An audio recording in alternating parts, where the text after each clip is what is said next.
एक संत अपने शिष्य के साथ जंगल में जा रहे थे। ढलान पर से गुजरते वक्त अचानक शिष्य का पैर फिसला और वह तेजी से नीचे की ओर लुढ़कने लगा।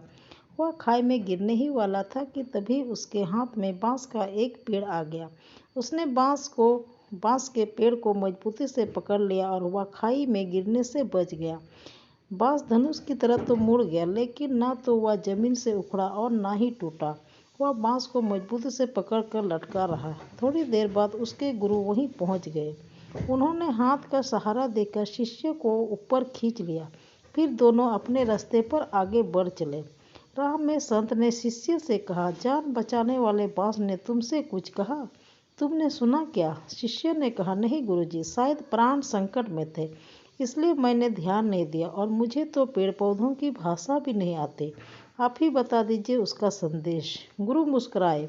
खाई में गिरते समय तुमने जिस बांस को पकड़ लिया था वह पूरी तरह तो मुड़ गया, फिर भी उसने तुम्हें सहारा दिया और तुम्हारी जान बचा ली। संत ने बात आगे बढ़ाई। बांस ने तुम्हारे लिए जो संदेश दिया वह मैं तुम्हें दिखाता हूँ। गुरु ने रास्ते में खड़े बांस के एक पौधे को खींचा और फिर छोड़ दिया। बांस लचक कर अपनी जगह पर वापस लौट गया। हमें बांस की इसी लचीलेपन की खूबी को अपनाना चाहिए। तेज हवाएं बांसों के झुरमुट को झकझोर कर पूरी तरह से उखाड़ने की कोशिश तो करती है, लेकिन वह आगे पीछे डोलता तो है पर मजबूती से धरती में समा रहता है।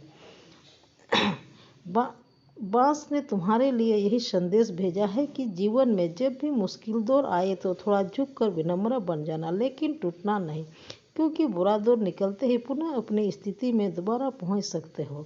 शिष्य बड़े गौर से सुनता रहा। गुरु ने आगे कहा, बांस न केवल हर तनाव को झेल जाता है, बल्कि यह उस तनाव को अपनी शक्ति बना लेता है और दोगुनी गति से ऊपर उठता है। बांस ने कहा कि तुम अपने जीवन में इसी तरह लचीले बने रहना। गुरु ने शिष्य को कहा, पुत्र, पेड़ पौधों की भाषा मुझे भी नहीं आती। बेजुबान प्राणी वृक्ष हमें अपने आचरण से बहुत कुछ सिखाते हैं।